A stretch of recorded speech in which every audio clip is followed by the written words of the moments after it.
Hello, everyone. This is W, aka William.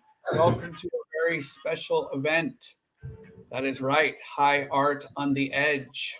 We're here with a very special guest, but before I bring our guest in, I want to give you a little background as to why we are here and what we're going to be celebrating. So, in 1992, I was a red-eyed and tired from busy Sunday. One of my favorite rituals was to plunk my lazy body on the couch and watch a show called 120 Minutes MTV. It was either with the great Dave Kendall or maybe the late Louis Largent that introduced this silver tone video. From the program drumbeat to the caustic lyrics, I fell in love with the presentation immediately. I appreciated the swinging camera shots of David J. moving about in an understated room and gazing into the camera with a piercing stare. Don't get me started on his hand gestures. This video, Candy on the Cross, was shot in gorgeous black and white. I somehow connected to what was happening on that screen. As the song took great hold of me, I took it everywhere I went in 1992, including my walks around the Bay Area, San Francisco, and then in 1994, I studied at London, the University of London Union.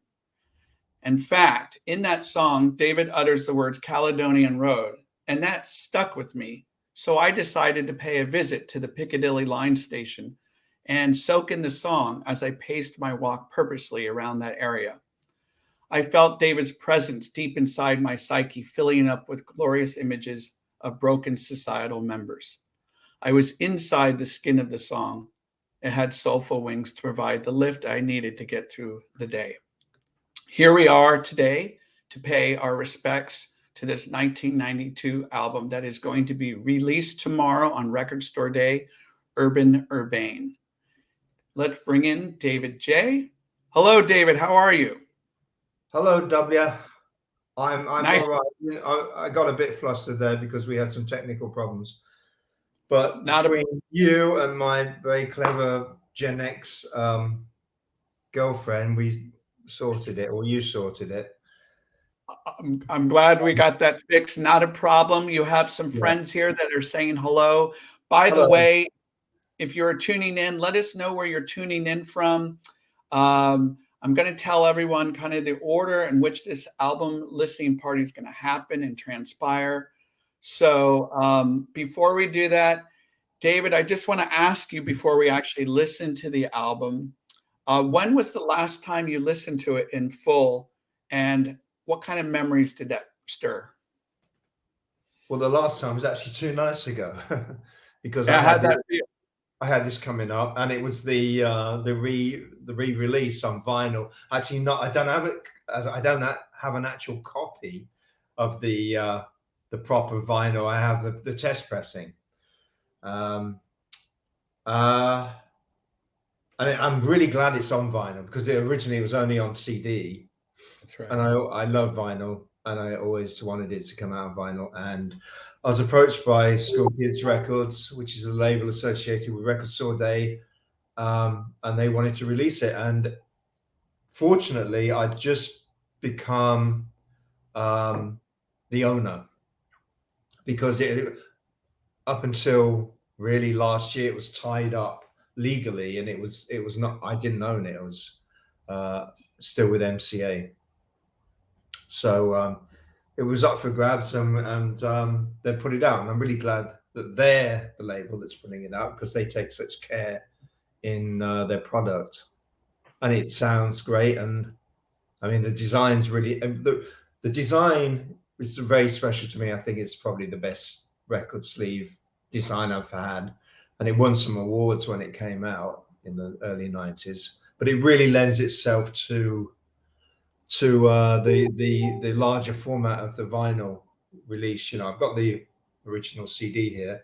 Yeah, yeah. And the photography is brilliant by Mitch Jenkins, my old pal, who's great, and a very clever design. Because if I show you here, Mitch also directed that video, so it all ties in the video you referred to.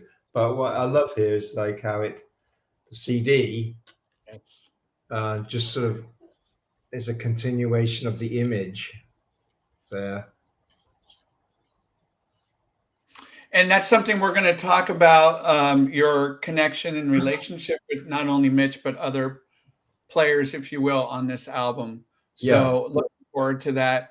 By the way, everyone, if you have questions for David, he's going to field and take these questions towards the end. So just to let you know. yeah, So David, I also understand that you are, which we'll get into much more. You're also you have a tour coming up. Is that correct? yeah. Love and Rockets tour. Yeah, Great. We'll talk about that and some other stuff. Okay, so um, this is how an album listening party works for people tuning in. So you're going to find the album. If you have it on CD, great. If you want to stream it, it's on Spotify. It's on most platforms, Amazon, Apple. So in a couple minutes, you're going to get Urbane loaded up on your device. And then when I say hit it, which is what HI stands for, you're going to hit play on your device. And then you're going to listen to the album at your own pleasure at home. And then you can type in comments along. How do the songs make you feel? What connections do you have with these songs? Any memories of the album when it came out? Anything you want to share? And then as we move through the songs, um, I'll be typing some comments as well. And then after we listen to the entire album, I put together a nice little encore package that I will share with everybody, the link. And these are some encore songs that are not on the album. They're from David's other albums. And then we will do a Q&A with David, and then we'll be done. So that's kind of how the order of operations here will yeah. work. Can I just say, W, about my own comments as well? And that's the reason I listened to the album the other night, was just to refresh my memory of it and just to see it, any memories that came up. And so I wrote these down, and then I was going to cut and paste them today, but as you know, I had a technical hitch and a generational hitch as well. Not a problem. Not a problem. Humor, All good. So we have a bunch of people here. Yes, I got a bit confused there. Anyway, we can't quite work it out so that I can do that. So I have sent a file to our host here, and he's going to endeavor to post for me. Yes, Right? I'm going to do the best I can. Yes. We'll make it all work. So I just want to acknowledge some people that are here that are saying hello. We have Silvestri, from the Bay Area. Hello, Silvestri. We have Jeanette. Forgive me if I'm mispronouncing anybody's name. Vincent is here. Hello, Vincent. Kai is Hello, here from Vincent. Hamburg, Germany. Surprise, surprise. Heather from Eugene, Oregon. Oh, Jack is here. Hey, Hello, Jack. Nice Jack. to see you. Christy is here. Liz, Ed, and more people tuning in. Oh, Ed's all tuning in from Croatia. Pretty cool. Hi, Christy. I think Christy is the person involved in the next possible debacle. Okay. I just alerted her to the fact that it's all running a bit late. Okay. Yeah. So, anyways, okay, everyone, get Urbane up and loaded on your device right now, please. And then to help people follow along, what I'm going to do is write the name of the song in the box, the comment box, so you can kind of track along without feeling lost. All right. David, thank you for this opportunity. I'm super excited to unpack this amazing album and kind of get inside the nooks and crannies of it. So thank you. Thank you. Okay, everyone, are you ready? So when I say hit it, you're going to hit play on your device. And then, David, if you want to mute your screen, you can. Okay. Will do. All right, everyone, here we go. Urbane, special record store release tomorrow. 1992 release. Enjoy. Hit it.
That was Some Big City. Great way to kick off the album.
Oh, yeah, that was a man of influential taste. Thank you for tuning in. My name is W. High Art on the Edge, celebrating Urbane album,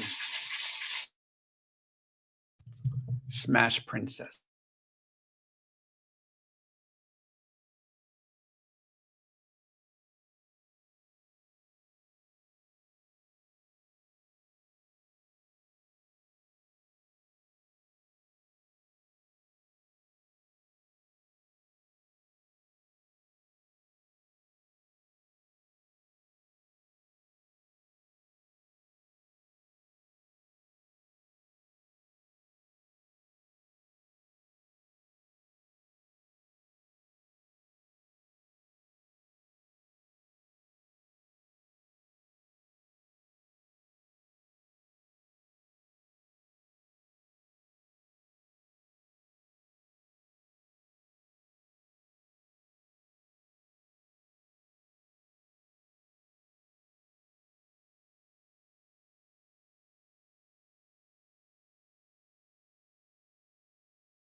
Tuning in, High Art on the Edge. That was Smash Princess. Let's transition. 10 Little Beauty Queens.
What an amazing song.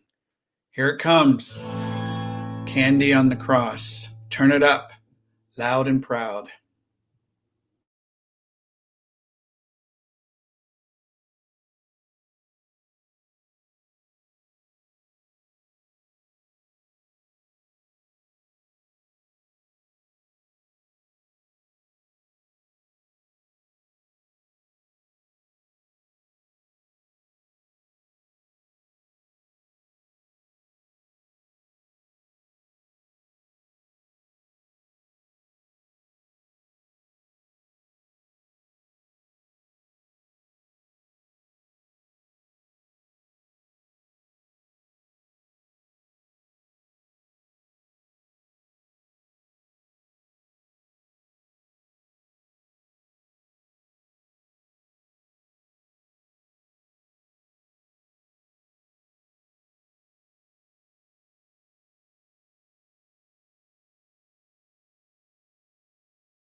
right, here comes the big chorus. Sing it loud.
A classic. Space Cowboy.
Was that his most accessible song? Space Cowboy, High Art on the Edge.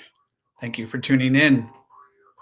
We have Serial Killer Blues.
Little bit of Tinseltown.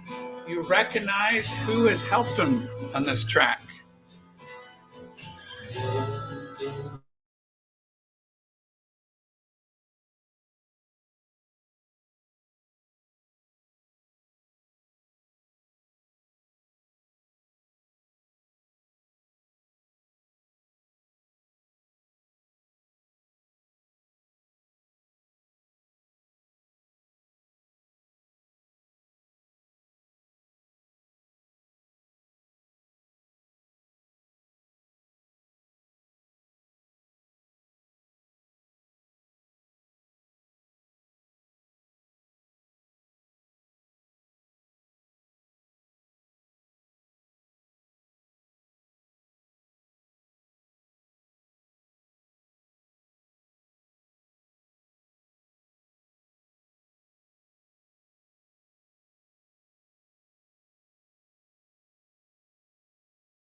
Gotta give up your soul in Tinseltown.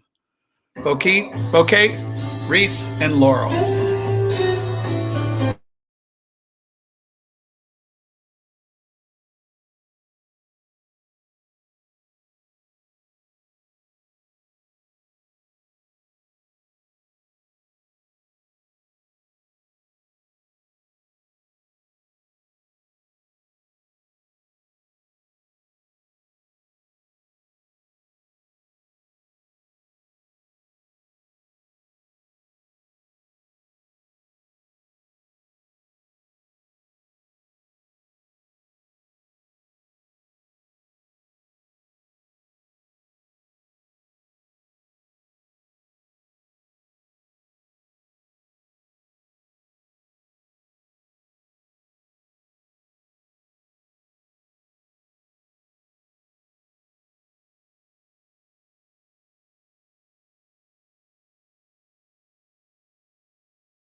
Hoagie Carmichael never went to New Orleans.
Bravo, David.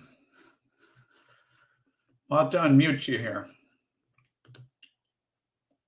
Oh, can you unmute yourself? Okay. Sorry. Yeah. This picture I held up. It's a series of limited edition postcards that the label made for the album. Oh, very This is nice. for 4 tracks. This is Candy on the Cross. Oh, They're great. These this is Some Big City. got it. Yeah. Wait, who did the work there? You know, I'm trying to recall. I can't remember the guy's name. I wish I could. Yeah. But they're like woodcuts, you know. Yeah. This is for the last track that just played. Hoagie Carmichael never went to New Orleans. And then, I can't reach it. It's Tinseltown up there. Yeah. Anyway, the limited edition. I've only got these framed copies myself. I don't know how many they did, but they're nice. I wonder if the person that did the work is actually on here. Oh, if he is, I apologize. Oh, that would be awesome. for not remembering your name, but nice job. Yeah, that, as Vincent says, impressive. Yeah, I agree, Vincent. Thank you, everyone, for listening to that album. I hope you had a great experience kind of retracing those steps. So here's what we're going to do. We're going to move right quickly into the encore tracks. And I'm going to post a link here in a second. The encore tracks will be linked up to Spotify. And if you don't have Spotify, I will give you the title of the tracks now, and then you can load them up yourselves. So we're going to start with I Hear Only Silence Now from the Etiquette of Violence album. And then we're going to go into track number 2, I Hear Only Silence Now from the album Missive to an Angel from the Halls of Infamy and Allure. Did I get that right, David? You did, and it's missive, so it's plural. Oh, that's right. Yeah. And then we have Sweet Anastasia from the album Songs from Another Season. And then we'll wrap it up with In the Great Blue Whenever from the Estranged album. So I'm going to put the link right here for everybody. You will see it's called David J. Encore. I'll share it with you all right now. And just like for Urbane, you can play the songs from your device at home. Again, if you do not have Spotify, you're kind of on your own there. I Hear Only Silence Now, both times, Sweet Anastasia, and then we'll wrap it up with In the Great Blue Whenever. So when I say hit it, you're going to hit play on your device and enjoy these encore tracks. And then we'll get into the Q&A and some good stuff. Thanks again, everyone. Enjoy the encore. And hit it.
Absolutely breathtaking. High Art on the Edge here with David J. Encore Tunes. This is my favorite track from Songs from Another Season. Sweet Anesthesia.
Final track in the great blue whenever. Soak it all up.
Oh,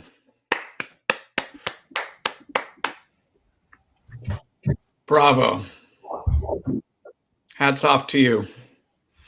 And hats off to everyone participating in this very special album listening party, Urban Urbane. We're here with David J.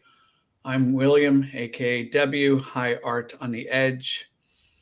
So, David, after listening to it now, second time in the last few days, anything different? Anything before we really take a deep dive?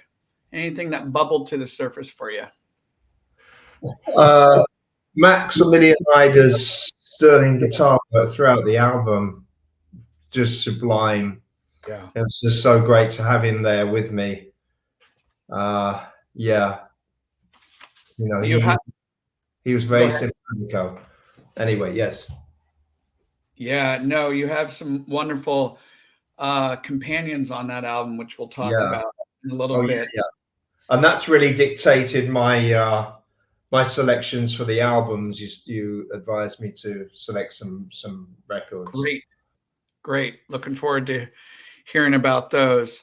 Um, so before we unpack and we kind of unearth all the little stories behind the album, I want to go back to kind of more of your childhood experiences. Anything you want to share with the audience, your fans, about growing up in England, particularly where you grew up? Any experiences you'd like to reveal? We'd love to hear it. Well, relating to that album, I mean, that album was recorded in America. Half of it was recorded in New York City, and half of it was recorded in Los Angeles. Although the seeds of it were recorded in Guilsborough in Northamptonshire. So it's a bit of England and a lot of America. And America was always growing up in England in the 60s and 70s. America really had this allure. It was very romantic. And then when I got into music, I mean, a lot of the music that I loved initially and still do, it came from America, like Iggy Pop and the Stooges, Velvet Underground, uh, bands like that, all the West Coast, like psychedelic bands. So, and rock and roll, of course, the early rock and roll, the original, you know, Sun Records and all of that. So it had this enormous sort of glamour, really. So to go to America and record there, to record this album there was quite a very satisfying thrill for me. Sure, I sure. grew up in Northampton, um, in a very ordinary semi-detached house in a street called Headlands. My mum and dad were they were from very working class background, pretty poor. My mum came from Birmingham, which is just north of Northampton. My dad was from Northampton, but they were industrious, especially my mum. She was quite savvy business wise. And they opened a newsagent and tobacconist, which was quite successful. So they made a bit of money and sort of upped their status to that of, you would call it, middle class, I suppose. And but they still always maintained their sort of working class roots and attitude. Mhm. So I was steeped in that, and because my grandparents were from that strata, so very working class. And the same with the other members of Love and Rockets and Peter in Bauhaus. His family were really pretty poor, Irish immigrants. It's all working class, kids, like Yeah. struggling.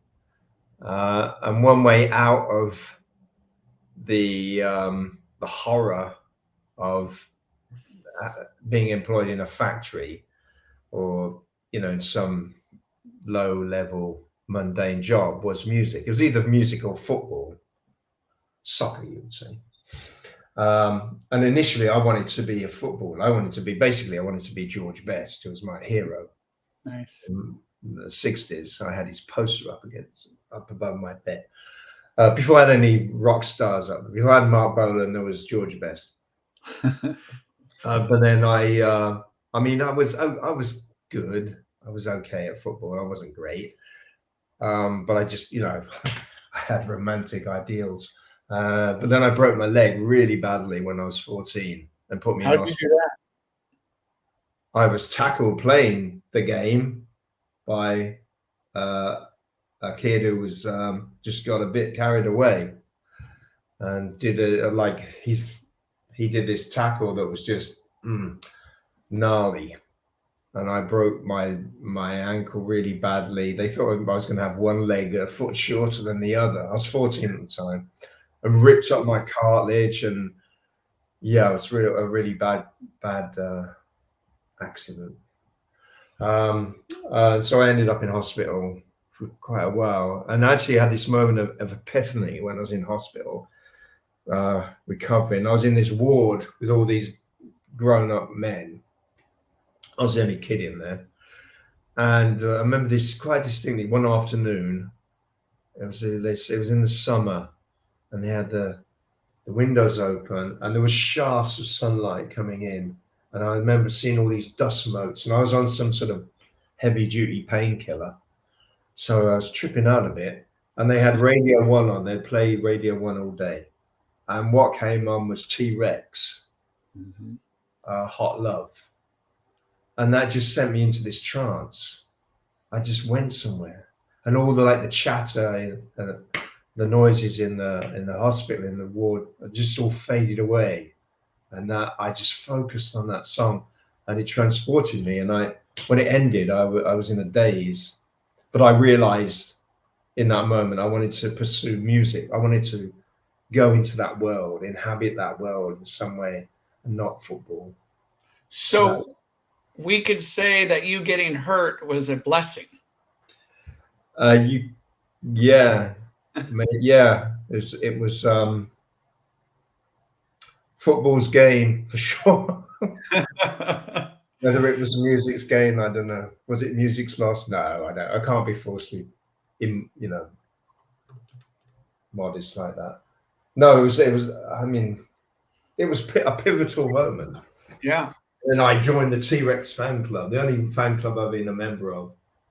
And there's a connection with the album here that I just thought of, which is that this album is also graced by the playing of Danny Thompson, great bass player, who played with Tyrannosaurus Rex and knew Mark Bolan very well. In fact, Mark would go around to his flat and write a lot of the songs that became T-Rex songs later on. He was very close to Mark. I mean, we chatted about this because Danny had played with so many great artists like Nick Drake, Tim Buckley, John Martin, Richard Thompson, who he still plays with, and I didn't know that I didn't know that he played with Tyrannosaurus Rex, because I said to him, out of all the those artists you play with, who do you remember most fondly? And he didn't hesitate. He said, "Oh, Mark Bolan." I said, "Really, Mark Bolan?" I said, "Oh yeah, mate. I was on his real Cockney. I was on all those Tyrannosaurus Rex albums. Mark was a lovely boy. He's come around my flat and have a cup of tea and write all them songs." Yeah, so really, and it was very weird because I had Danny playing on two of the tracks, Pilgrims, Martyrs, and Saints, and Bouquets of East and Laurels, and he plays so beautifully on both of those. And this is that we had this chat at the end of the day after he'd done his bits, and myself and the percussionist drummer had a Bolan session the night before, and we were listening to all these T-Rex songs and playing videos, and we decided to jam along to Spaceball Ricochet, and Steve was playing the bongos and I was strumming along the acoustic. It was sounding good, so we thought, hey, maybe we can record this, if we have time when Danny's done. So that was our plan. So as soon as Danny said he played with Mark Bolan, now how fondly he remembered him, I said, "Danny, I'm going to throw you a curveball here." And I told him about our idea. I said, "Would you be into playing on this track?" He goes, "Oh yeah, mate. And I'll tell you what, I don't want paying. I'll do it for love, and I'll do it for Mark." Nice. So he did, and he played on it. We did it in one take, all playing together, and that was that same day that we recorded those other two tracks, and it turned out really, really well. I was thinking about including that as one of the extra tracks on the vinyl, but then I decided at the end of the day to just have my original songs. Got it. But I would like to put that out in some way Yeah. in the future. But yeah, can I go into the albums now? Can I go into my choices? Can I have a natural segue? Do you want me to do that now? Wherever. We're just As I having a said, good conversation. because it dictated my selection here. So this one, Tim Buckley live. Danny plays on this, and this is a wonderful live album. Yeah, When was that released? 1968. Okay. So what about Tim Buckley speaks to you? Oh yeah, yeah, wonderful. Yeah, what do you enjoy about the music? What is it? Yeah, Well, I mean, superb songwriter. yeah. There's just something very haunting about those songs, and tortured. And he was obviously a tortured individual Hmm. and wasn't around very long. And he had his demons for sure. Very sensitive artist. Uh, Not a very good father to Jeff, you know. Uh, but a wonderful musician. And the way Danny plays with him, they're very much simpatico, you know. Another album that Danny played on is this one, John Martin. It's one of my favorite albums, Solid Air. And Solid Air is a track that the title track is about Nick Drake, who's another absolute love of mine. And Danny plays on that one. Shall I Wait, go so on to the other? yeah, I had a question about that Yeah. Tim Buckley one. Is that Yes. Chicago? Where was that? Live at where? London. London. Okay. London. Yeah, it's called Live in London. Okay. And that came out in 68, you said? Yeah, it was recorded in '68. This edition came out in 1990. Right. I think that was the first time it was released. And It's it's a called superb recording. Great. Yeah. Okay. Really captures Tim Buckley at his peak, I think. And how many tracks on that one? Oh, it's about 18 songs, Great. full set, acoustic. Gonna have to take a listen to that one. Yeah. Yeah. Keep rolling.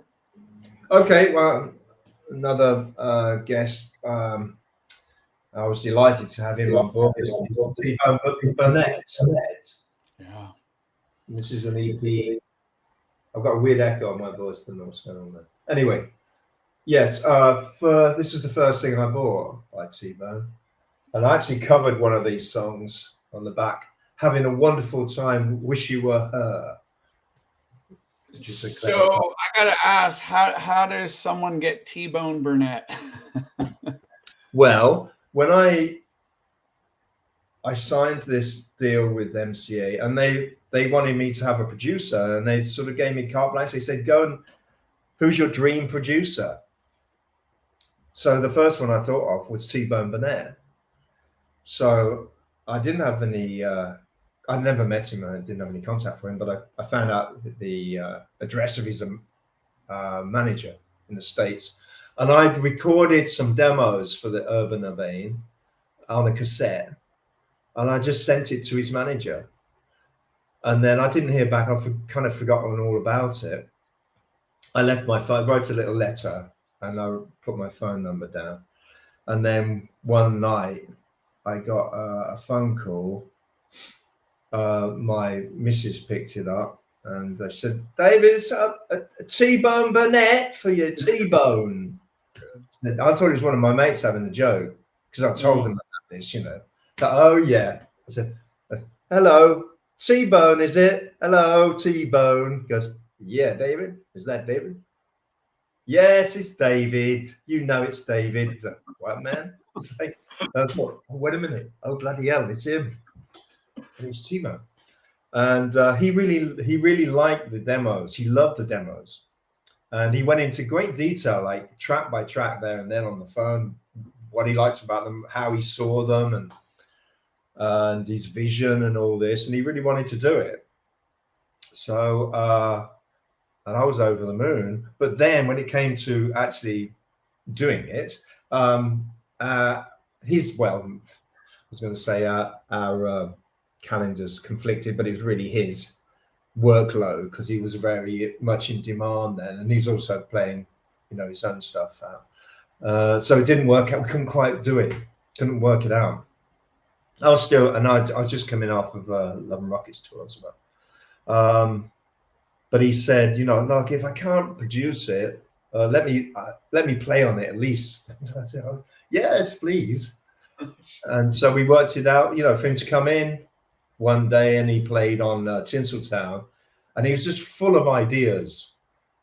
Especially, I mean, I love the guitar parts he played on that. They really add so much. And then he said, "Can I sing on this?" It's like, what? He said, "I really like these lyrics. I got a harmony idea. Can I?" It was like very enthusiastic. I said, "Yeah, anything you want to do." Right. Okay. And he did that great vocal harmony on the end. And then he said, "I'm hearing sound. I'm hearing the sound of hand claps. I said, sounds great. Okay, I know this." And he said, "I know the secret of, getting the great hand clap sound." And I said, "Oh, what's that?" He said, "Oh, it's not like, they say like wet your hands and like back off the mic and you like have a group doing it all at the same time. It's not that. I'm not going to say what it is. I'm not going to give the secret." Oh. But it's if you listen, that's him doing the hand claps, and it sounds great. I'll tell you what it is. It's just one guy in a room. Slap a bit of reverb on it. That's it. Just one guy. Yeah, don't double track it. Just one guy, one time. Reverb. He's sorted. So But he okay, became. We would hang out as well at that time. We'd go and have lunch together, and have some drinks, and he took me on a studio tour once, and yeah, I didn't see him for a long while, and this is interesting. It relates to the whole record store day because we kind of lost touch, and then a couple of years ago, I had a release for my single, the Pro Gun Control 45 Thoughts and Prayers, and he had a new album out, and he was in rough trade in New York at that time when we met up again, and we had a reunion. And that was great, and we were reminiscing about recording Urbane that time. so what makes T-Bone so extraordinary as a producer? What do his ears provide and Well, give? I saw him in action in that. In fact, we were studio hopping because he was simultaneously producing 3 albums, and we went to the 3 studios, and I saw him in action. He was doing one album by Bruce Coburn, one by Sam Phillips, who was his wife at the time, and one the soundtrack to a movie, Nashville country music movie, and that was really interesting. Just being a fly on the wall. Yeah. And what I gathered was that he's very intuitive and very spontaneous, and there are no rules really. And he's like he was in the session, just bursting with ideas. Yeah. Very, very sharp mind, Yeah. and very open-minded. And he listens to other people's input and asks for opinions, and there's no ego there. And Sounds very collaborative. very, yeah. And just tuning in. I think he's very sensitive, and he tunes into the artist and the artist's sort of disposition and their mood at the time, and I got that sense. So that And was really. I think he really gained status and recognition because of the Coen brothers, if I'm not mistaken. Yeah, absolutely. Yeah, yeah. Did a lot of work with them.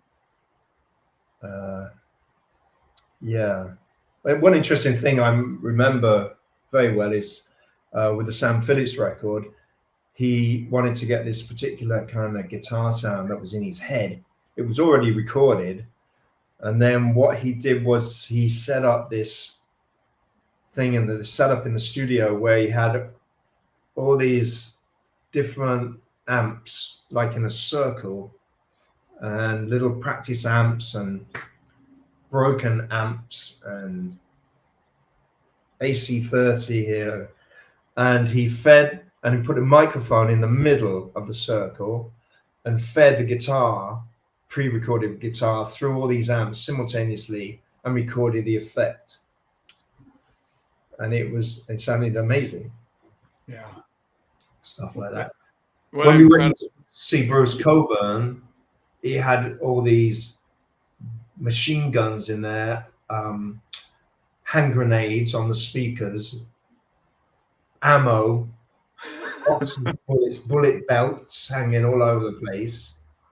And I just, kept quiet. Yeah. And until we left, and I said, T-Bone, what's with all the ammo? I thought we were going to war. He said, oh, no, yeah, man. He likes to, he just has all that. He said, those hand grenades, they're live. All that ammo's live. And he said he just likes to have an edge. Yeah. He likes, it instills an edge in the room. It's just just it gives an atmosphere of. That's almost like a character from a Coen Brothers movie. I mean, that would fit perfectly. Yeah. But he's not like a warmongering guy. He's the opposite. But it's and he's sort of kicking against that. But right. Yeah, it was very eccentric. Do you have any other albums you want to share? Yeah, on Space Cowboy, we have Mr. Sonic Boom from Spaceman 3 on guitar. Sonic Boom, aka Pete Kember, who I met years and years ago when Spaceman 3 were just starting. That was actually Pat Fish, Jazz Butcher, who introduced me to them. So Pat kind of discovered them. And they were just playing in pubs around Northamptonshire at the time. And I saw them at the old Five Bells and just loved them. And then we, as Love and Rockets, invited them on tour with us. And they opened for us, and that was great. Yeah, really brilliant. I love what Pete's doing at the moment with Panda Bear, the new record they recorded in Portugal. It sounds really great. A friend of mine just saw them last night. I think in Glasgow or Edinburgh. Sonic and Panda Bear. Yeah. All right. I didn't know they were on tour. So I'm hoping they come to the States. I think they're going to do some spring and maybe some summer festivals, maybe. But yeah, I love that record.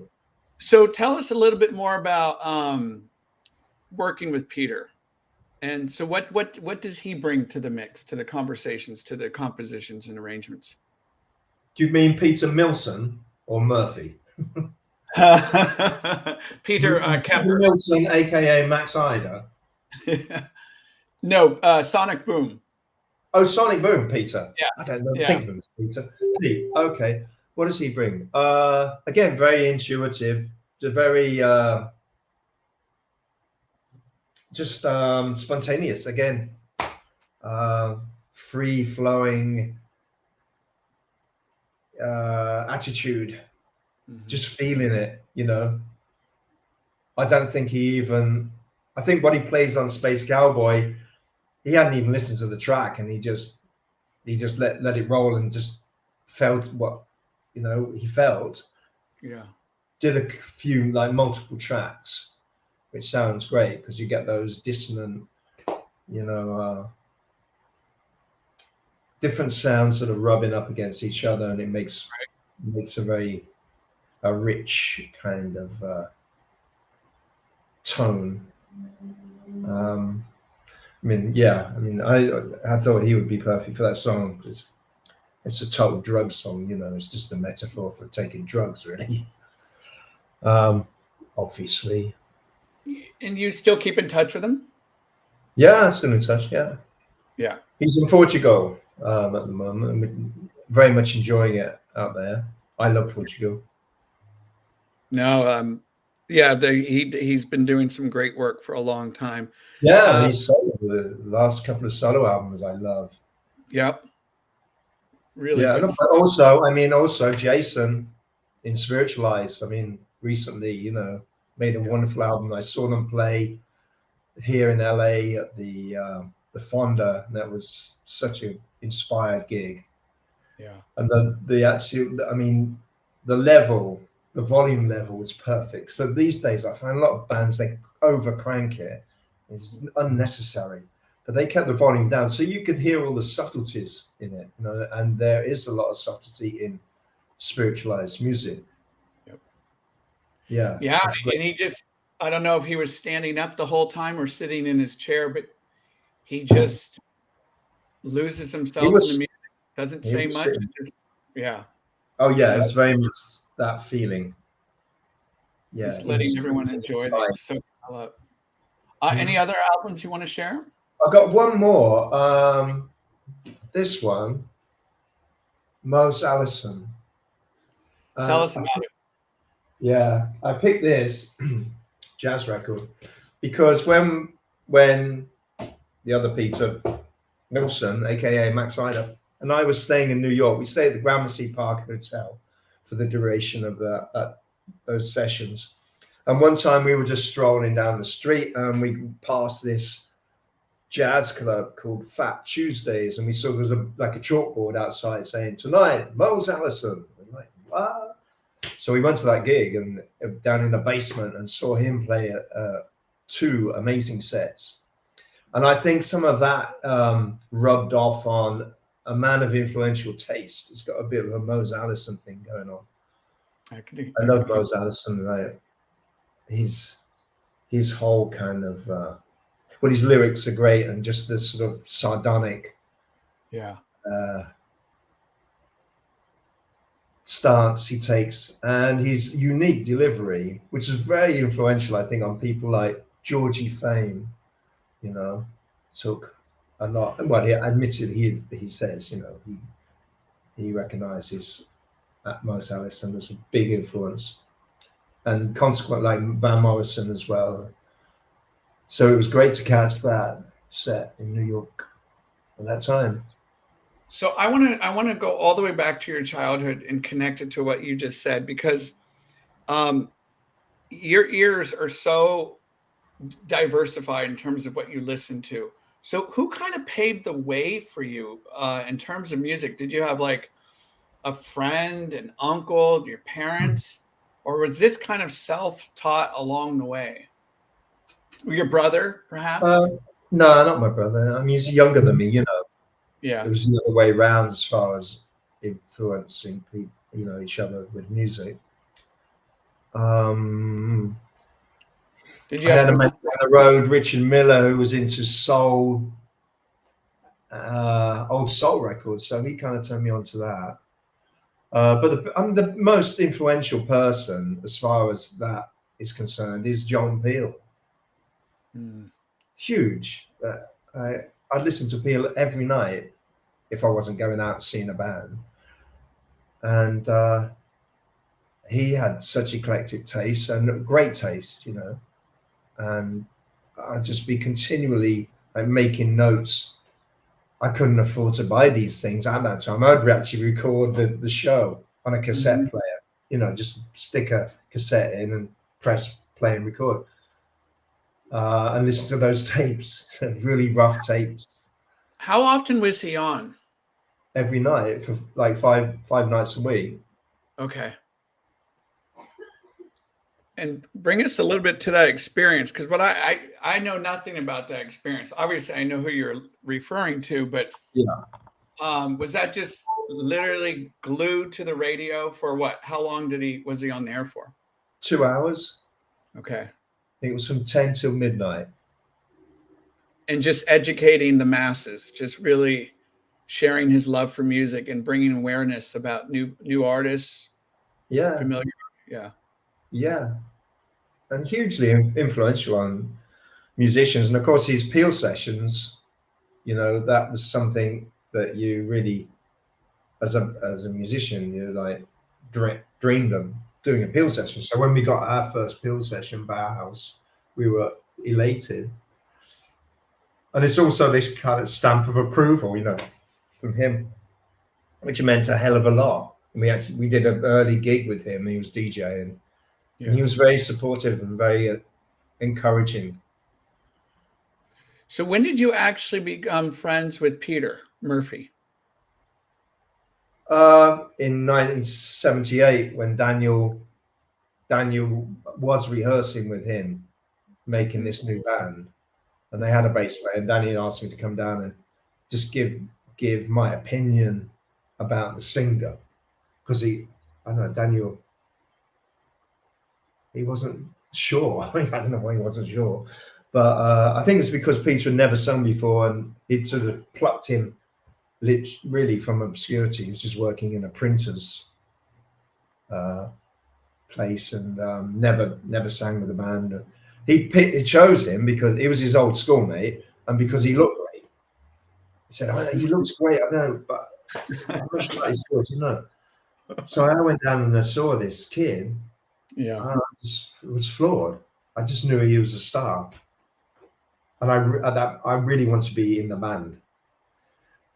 I wasn't in the band because it was Daniel's band. Because up until then, we'd had lots of different bands, and usually I was kind of like the one that got it together, and it was kind of they were kind of my bands in a way. I didn't see them like that, but I'd start them, and I'd be very not dictatorial, but just strong, like the direction of the band. And this was Daniel's baby.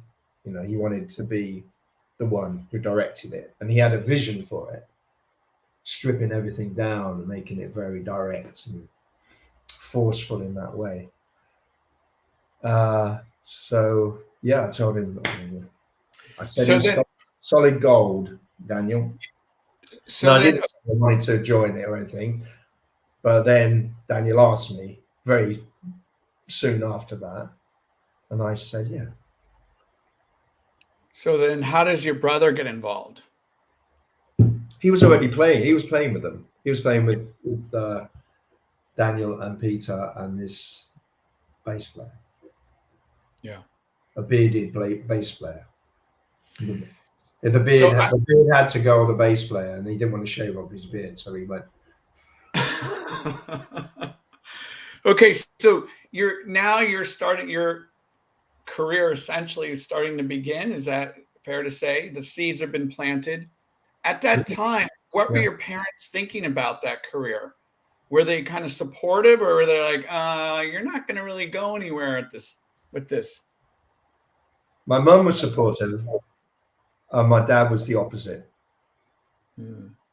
and yeah, he would. My dad would.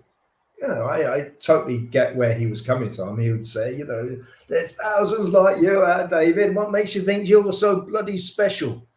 You need to come down to earth, boy, and do a proper job. All that. So that made me try even harder, of course. You Yeah. know. So in a way, it was weirdly encouraging. Was that a difficult relationship that you had with your father, Yeah, if you wouldn't it mind was sharing? incredibly difficult. Yeah, it was basically war for several decades. But we made peace. We made a peace right at the end of his time, which was wonderful to do that. But he was not an easy man to make peace with or to get along with. What uh, Jack says, same thing with my dad, and I'll raise my hand on that one. My dad, right before he passed, I was holding his hand, and he said, "William, are you still listening to that band?" And I said, "What band is that, Dad?" And he goes, "That band, 9 Inch Nails."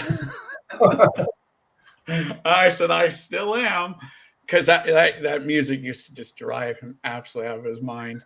Um, He never so came round. he never came around. He had a Stanford Cardinal hat on. He was lying there, seeing the end, ready to go, and that's what he says to me as I'm holding his hand. I'll take those words any day Wow. because he still remembered from my high school days. So you had a difficult relationship with your father, um, and you made peace with him. Should I lie down on the couch while you take notes? Oh, if you have a drink, let's do it. It's a bit early in the day for that, but Um, that must the have felt drink, not lying down on the couch. that must have felt really nice. What, lying down on the couch? Well, that and also closing I've that been, peace, yeah. having that peace with your father. No, oh, yeah, it was very significant. Yeah, gratifying. Yes, yes. So I asked you this when we were off camera a couple days ago. What is it that is in your father that's a little bit in you, maybe? I mean, I could tell you about my father and me, but I don't want to do that because that we're not here for that. But is there anything I mean, it could be positive too. I don't this doesn't have to be an assault on your dad, but anything you want to share that he has instilled in you?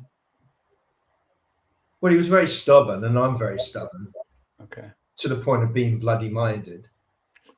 I Mhm. think that was a huge thing. Yeah, I'm working. I've been working on that. Yeah. Continue to work on it. I'm still stubborn, and sometimes bloody minded. But I do catch myself. I see myself doing it. I kind of step outside. I kind of like immediately step outside in the moment that it's happening and see it and put the brakes on it. Yeah. I think he found it very hard to even recognize it and to apply the brakes. And he was full of rage. I don't have the rage that he had. My rage was against him, but I understood it. I mean, God, we could get really deep into this. I mean, I'm lying down, David. I'll listen. I mean, and this happened. Okay, this happened in the last year that he was around, and that time when we did, found this piece. And I'd never asked him this before, and it's funny that I never asked him it, but I said, "What was your relationship like with your parents, Dad?" And he told me, and I was horrified because he was physically abused by his mother, like violently. Because when he came along, he was, I mean, all his sister and his brother were 12 years older than him, and he was an accident. He came along, and my granddad, who was a real ladies' man, you know, like a likable rogue, and really went off when my dad came along with other women, and his mother blamed him, and so when he was an infant, would beat him up. She once kicked him down a flight of stairs when he was like 4, and I had no idea about this, so I understood where he was coming from now. This gave me, it was like a portal into understanding him, because I saw that he was, if we talk about like archetypes, he was the orphan archetype. Mhm. And I felt as like huge like sympathy and empathy for him. I've never felt that before. So this was a key to understanding why he had this rage, and he was a drinker, and when he got, drunk, it came out, and he'd take it out on me, man. So, but I understood it, so I had a completely different perspective on What him. was I it? understood that he was damaged, and why, and it's like a chain, that you can choose to break, and I chose to break that chain with my son, because my relationship with him is just completely different to what mine was with my dad. So what does that mean? Does that mean when you feel like you're channeling your father's rage, stress, whatever it may be, you are pushing that aside, going, wait, that's not me. That's my father. I'm going to step out of that. And Yeah. be more nurturing and loving towards my Yeah. son. It is. It's not just him. It is me as well. But I recognize it Yeah. and step outside of it and stop it. Wow. That takes a lot of discipline, right? And a lot of awareness that you have that ability. It gets easier and easier. Okay. And in fact, and I very rarely now get into those rage states. Mhm. I do, it gets better. And what another thing to help that is doing transcendental meditation. How long you been doing that for? Well, I really started doing it seriously just before the COVID, Hmm. which was great timing Yeah. because I had that tool all the way through that, and I used it. It really helped. Right, twice a day, just for 20 minutes, go and meditate and have a mantra there, which I never had before. I Yeah. tried. I sort of dipped into different types of meditation, but never kept at it. But with this, I stuck at it, and it's been very helpful. With As the I say in one of the new Night Cricket songs, it dials back the road rage. Yeah, Dude, in terms of having this experience with your father, I was just going to ask you, how does this manifest itself within your music? Whether it be the album we just listened to, any other songs? I haven't really thought about that. Uh, Or maybe it just comes out subconsciously. I It's don't not know. for, Yeah, I don't know the answer, but yeah, I yeah. haven't thought about it. I'll be And thinking about it now. yeah, I say that because I'm a teacher. So Yeah. my dad had a very explosive temper. And Mm, so when I'm in the classroom with the students and I'm starting to feel that rage, that frustration, I yeah, can tap into a little bit of my father and go, wait, no, no, no, no, no. They're just kids. They don't really know any better. right. And so I've been able to kind of reach into that, as you said, portal and go through that. Okay, so we're off the couch now. This is thank you for sharing that personal experience with your father. All right, so love Bauhaus starting to take shape, form, gaining attention. Did you know at that time, like, okay, I can actually move the needle one groove over and go, I can actually start making a career. This is what I really want to do. Yeah. Yeah. Well, it's not really what I wanted to do. I wanted to do it from age 14, but Yeah. it was realizing that I could do it Yeah. with this band because there's something special about it.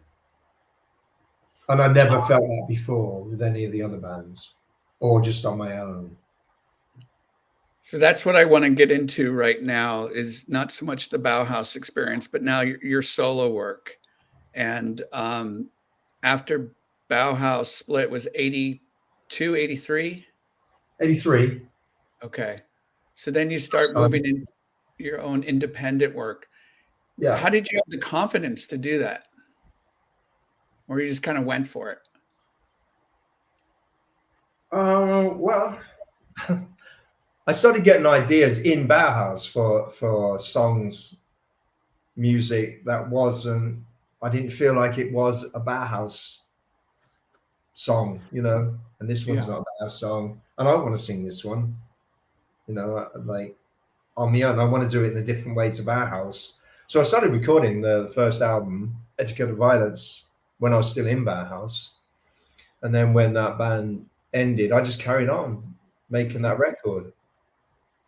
I mean, I don't know about confidence. I was just getting on and doing it. Yeah. But I did feel confident. Yeah, I believed in the songs. I thought the songs were solid. And then so after Etiquette, then was then 9 years later, Urbane. Yeah, So Tell us the real early seeds of that album. Like, what was true inspiration? Traveling, really, Yeah. on tour. And then when I'm on tour, I always try to go out and look, look around. I don't stay in the hotel. I'm like, I can't wait to get out of the hotel and go and sniff around the cities, drift through the cities, and soak up those places. Go to bars, just like walking down the street. So it's just like absorbing all the time, like Yeah. a sponge, like all these experiences in different places and the atmosphere of different places, and making notes, on the road.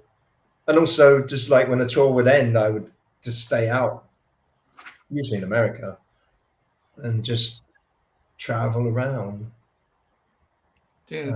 and just make notes or write songs. So those songs start to come together. That's why I say Urbane is it's like a travelogue. Yeah. Yeah.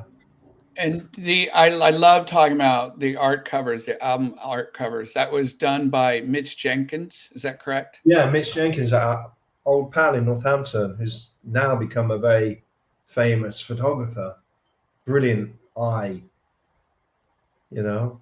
He shot a lot of the early Bauhaus, and also the, the very early Love and Rockets and photos. He did our first photo session, Love and Rockets.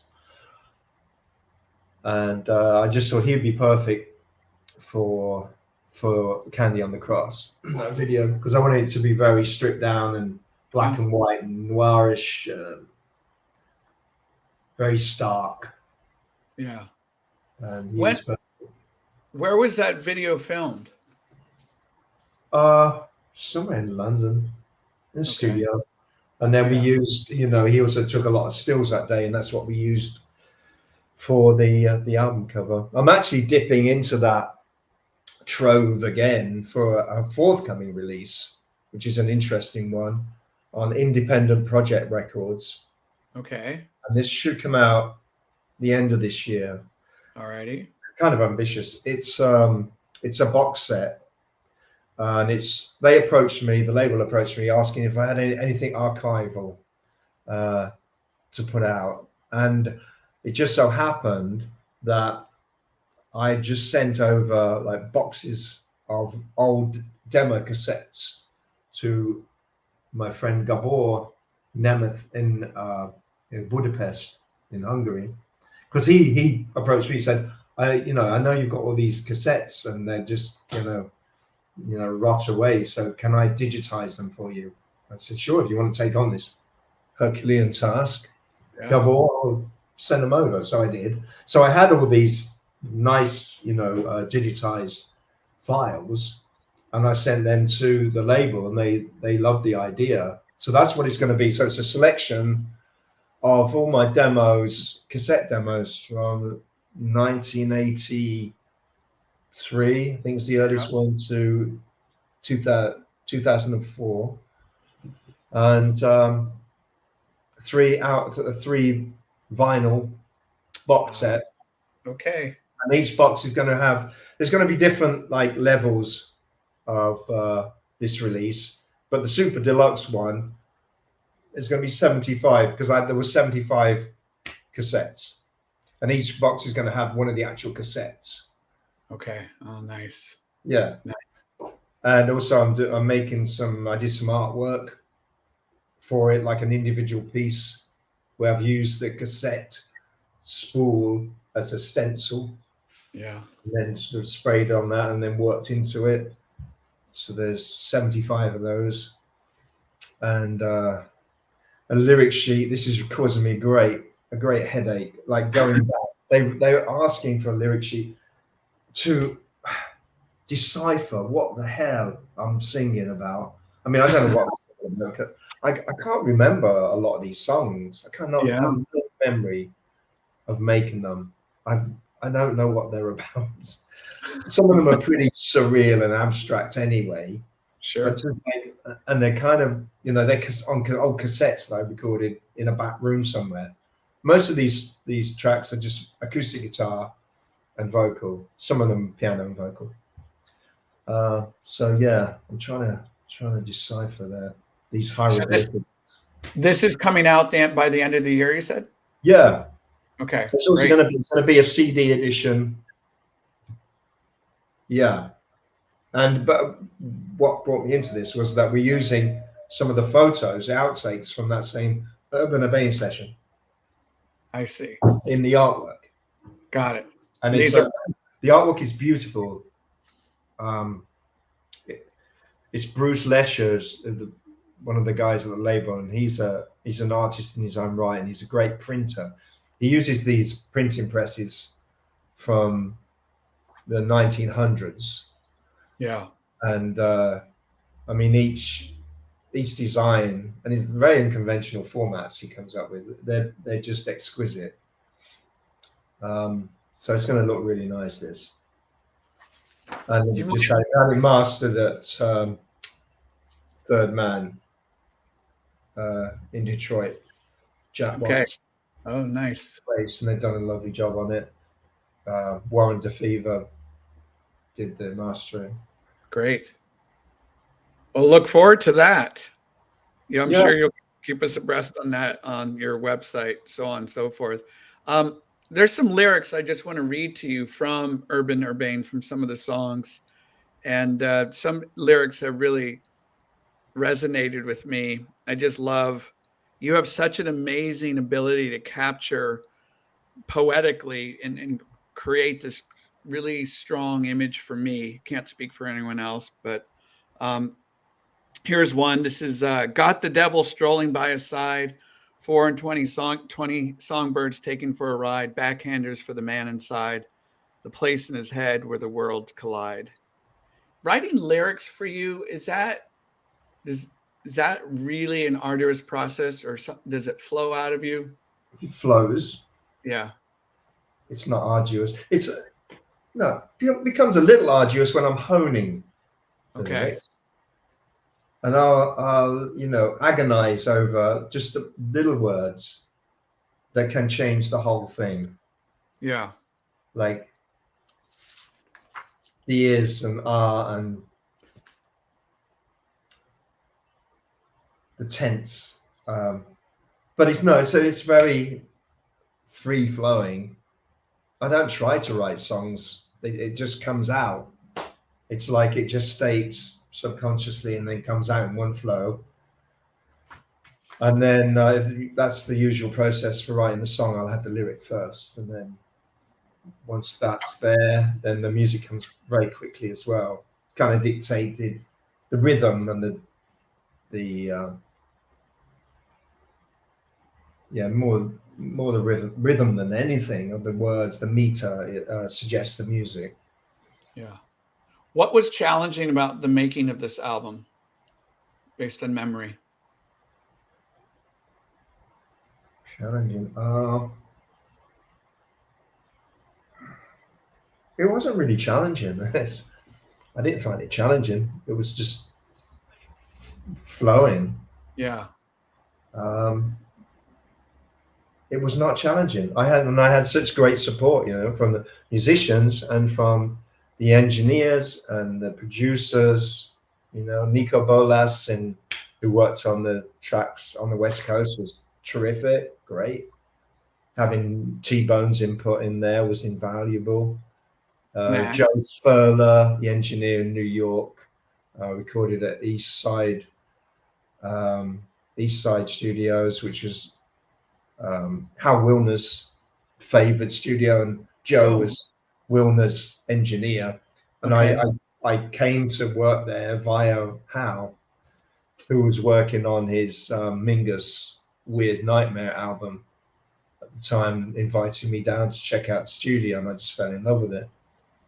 So, how did you get Peter Murphy to do some vocals for Candy on the Cross?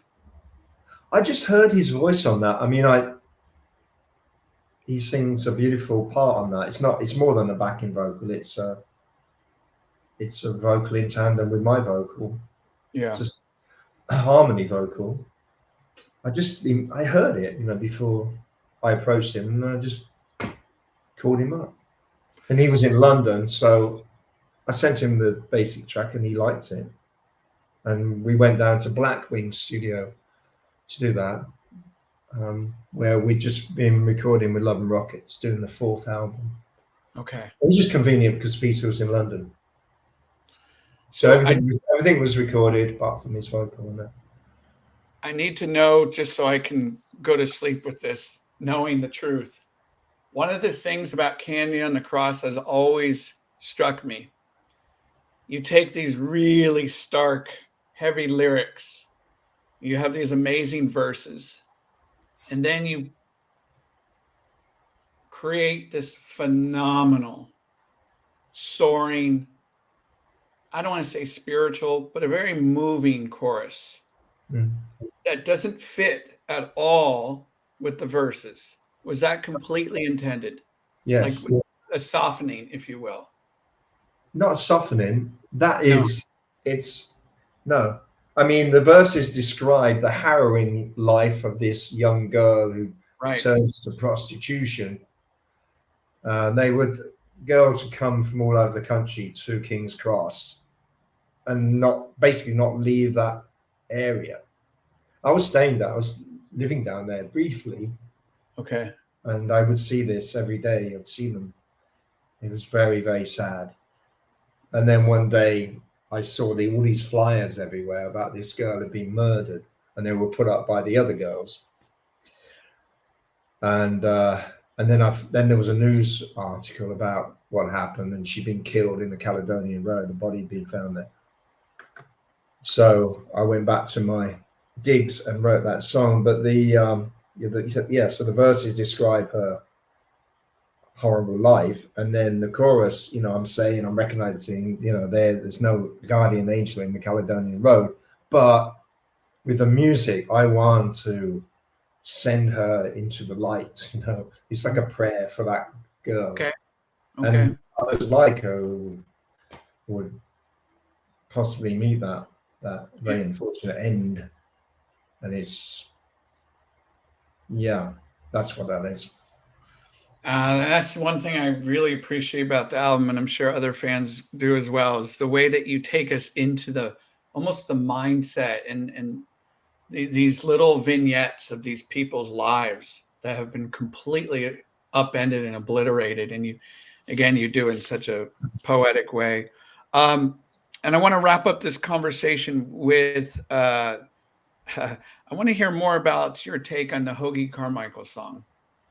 You Okay. had met, yeah, you Yeah, had met well, in your notes having a day off in New Orleans. did you post any of those notes? I did. They all should be in there. Yeah, Okay, yeah, because I tell the little story there. Um, yeah, it was on the London Rockets tour in '89. We had a day off, and we all went out strolling around with Edna Holt, our singer, who's also singing on. She sings on Some Big City.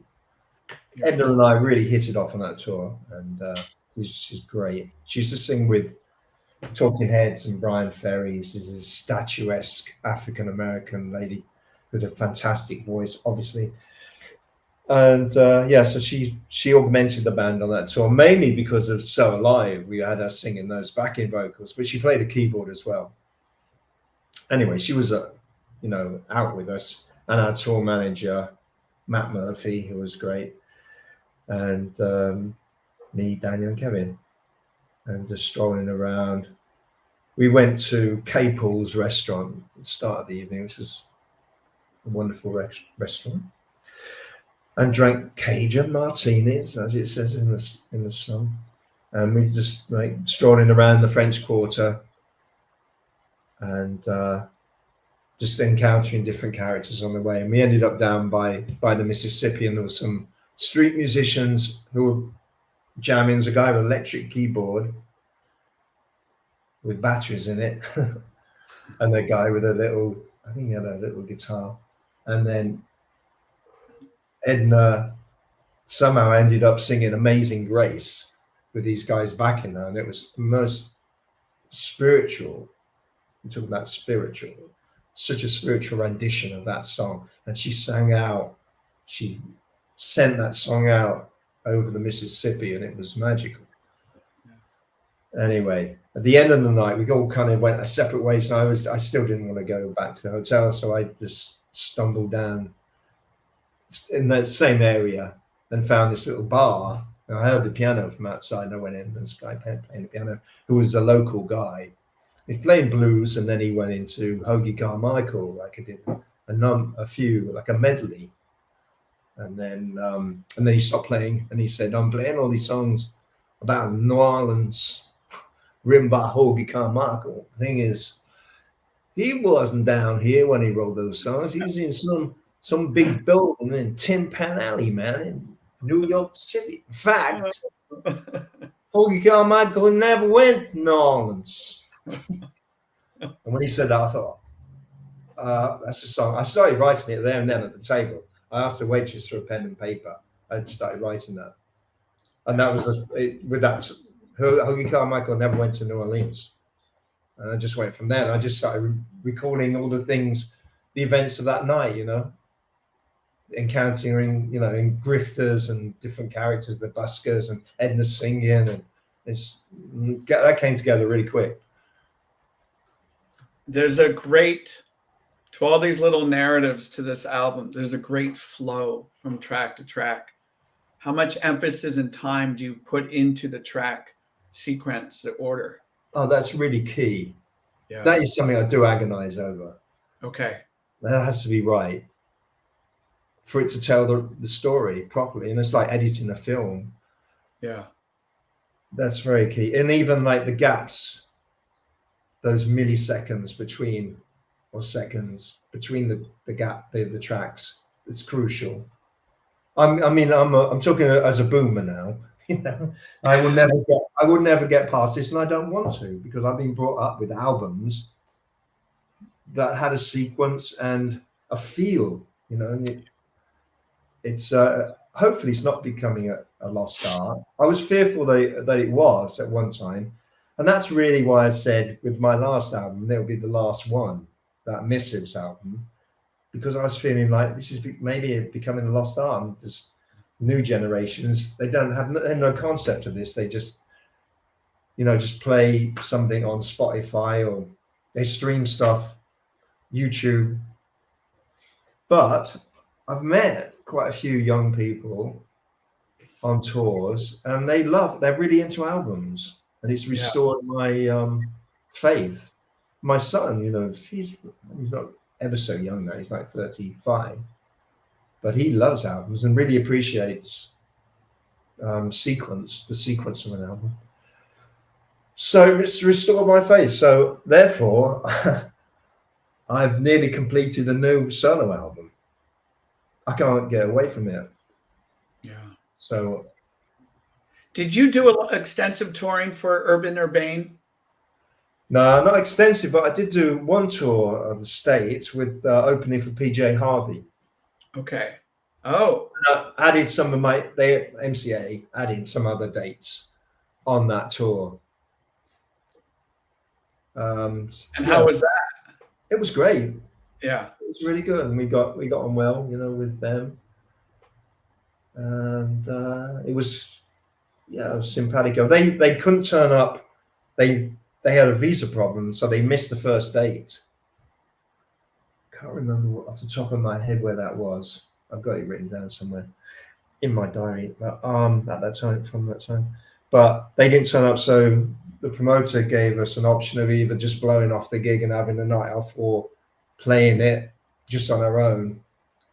This was me, Max, Owen, and a bass player, Mr. Wallenetz. So we elected to play the gig. They had a sign up where outside the venue where you could get your money back if you wanted, or not. But we had a good little crowd there, so I thought I came up with this ploy, which was a bit of a brave move, but it paid off. Which was to open the set with a PJ Harvey cover. Nice. So in the dressing room, we worked up a version of "Oh My Lover," that song,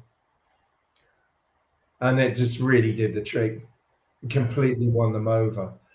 And then they made it to the second gig, PJ Harvey, and the first thing she said to me when she met me was she loved the fact Polly loved the fact that I opened the set with that song, and that kind of that bonded us. I The fact see. I'd done that, so we Yeah. had a very nice rapport for the tour, and they were great. And she's amazing, force of nature. You know. I've never seen her live, and I have to ask you before we wrap this up and take some questions from the audience here. Are there some memorable shows that you want to share with us? Concerts that you've been to? I know you've been to probably so many, but any ones that kind of just stand out? Uh, Like a Spaceman, you mentioned Spaceman 3 or a yeah, Spiritualized. the Ramones at the Roundhouse Oh, in London in 1976 nice, stands out. nice. Oh God. Did you ever see The Clash? Yeah, I saw the Clash open for the Sex Pistols at the same year at the 100 Club, 76. Before we knew who the Clash were, they were just like the opening band. They came on and blew my mind and my brother's mind. And that's when we started our punk band that night because of that. And then the Pistols came on and like, forget about it. Yeah. They opened with Anarchy in the UK. And it was so great. Very loud. So there's a couple for you. We should get into the questions because I've got this is so in depth, which is great and it's been wonderful. But I'm just Yeah. looking at time here, my friend, and Yeah. I'm having to put back things all the time. So But we can do the Q&A. if anyone has a question for Okay, got David, some water. Excuse me. yeah, while David gets some water, we're going to wrap this up. Yeah, people are dropping comments here. So if you have a question for David, let us know. And for most of you probably know that Love and Rockets are going to be touring, starting with the Cruel World Festival. Oh, we got a question from Liz here.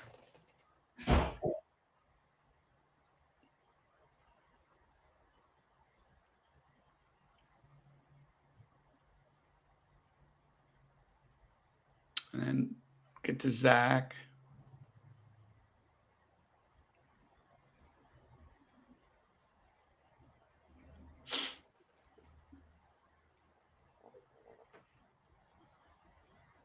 While we're waiting for David, just to let you know, our next event is actually tonight at 10 p.m.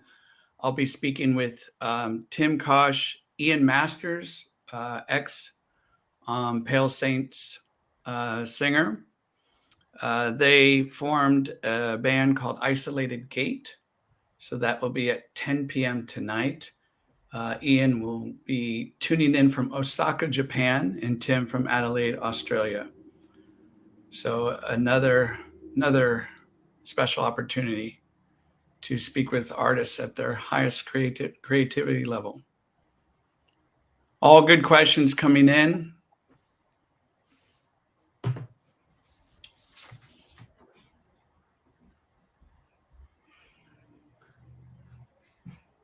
Hopefully you have enjoyed this experience. Thank you so much for your time, everyone, particularly David. All right, David, we have a few questions here. Are you ready? Mm-hmm. We'll get you out of here. All right. Liz wants to know what inspired you to play fretless. I went into a music shop in Northampton in 1976 and saw this bass on the wall, and it just looked really sexy. I just liked how it looked, There you and go. I asked if I could play it. And the guy in the store, he didn't want me to play it. He said, "No, kid, you don't want to play this. You don't want to play that. That's a different thing. You need frets. You know, you haven't been playing long. You just like." So since he said that, of course, I was determined to play it. Yeah. And in the end, he got it down. I can have a go then. That's a whole different animal to what you're used to. And as soon as I started playing it, I loved it. I said, no, it's great. And with great satisfaction, I said, I'll take it. Nice. Vincent asked, what's your favorite solo LP that you've done in no particular order? In no particular order. What does he want me to go through the whole lot and in Oh, no. listen? Vincent. I don't know. I mean, that changes. It changes with time. I don't know. It's usually I like the last one that I've done Okay. best, and that is the case. Not to say it's better than the others. It's just I'm closer to it because I've recently done it, so it's missives at the moment. But I have I have affection for all of them. They all spark memories, pretty fond memories on the whole, aside from possibly estranged, because that was a very hard time. That came through real lot of pain. But it was a process of working through that pain. As they all are to some degree. I mean, they're not all about pain, but that one was. Dimitri wants to know, what is the significance of chest expander in the insert photo? Yeah. That was just my wry little joke of, Okay. I mean, of going out into facing the big city and getting ready, and I was so super skinny in those days. I just thought it was very comical. This stick insect with these chest expanders. So yeah, it's humor. Yeah. Will Love and Kai says, will Love and Rockets tour Europe? There's no plans at the moment. Okay. Not to say it can never happen. Personally, I would love that. Yeah. But Daniel and I have a lot of other things going on, so it's kind of logistically very hard. It was hard to work out these dates, US dates. But you never know. It's not impossible. We're going to do one more here. Okay. Is Codex Rock says, is there a part 2 of Who Killed Mr. Moonlight? Well, the book, you're referring to the book. I'm assuming it's. Yeah. There could be an addendum. Okay. Not part 2. I mean, there is a book on the back burner. This is more to do with Love and Rockets. It won't be anything to do with Bauhaus. Love and Rockets, and also this period, the Urbane period of solo work, because it's a particularly rich time, not just for the music, but other experiences that were going on that fed into that music. Okay. So that's something, on the back burner.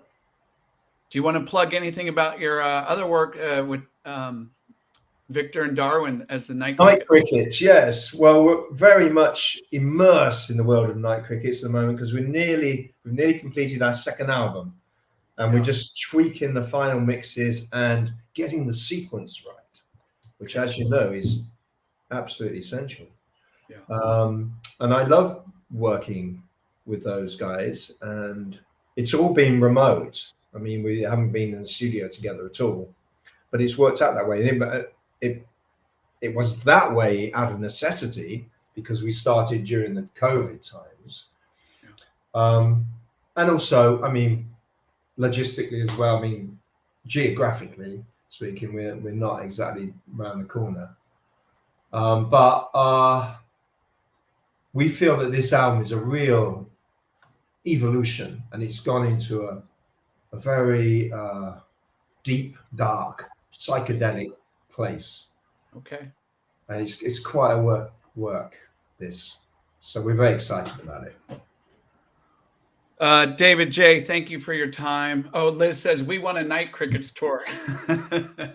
Yeah, well, that's a tricky one because it was such a studio project, and I kind of like the idea of just leaving it as the studio albums, I mean, it would be impossible really to recreate those tracks. Not to say that, you know, that's the only way that you could do that music, because you can always come up with different ways of performing songs, and we do it all the time in the other bands. But it's such a particular, like, it's a very much a studio project, that, so it's unlikely. Okay. Tomorrow, Record Store Day, everyone. See if you can get that Urbane album in your hands. I'd like one in my hands myself. I know. I can't believe that. Maybe I'll be lucky. I think there's only 1,500 that were pressed. Oh, okay. Okay, so do what you can, everyone. And big round of applause to David J. for being a special guest on this really special event. So thank you for your time. And thank you, everyone. My name is W.A.K. William, High Art on the Edge. And again, tonight we have another event, Isolated Gate at 10 p.m. Take care. Enjoy. Peace. Thank you, David. Thanks, everybody. Bye.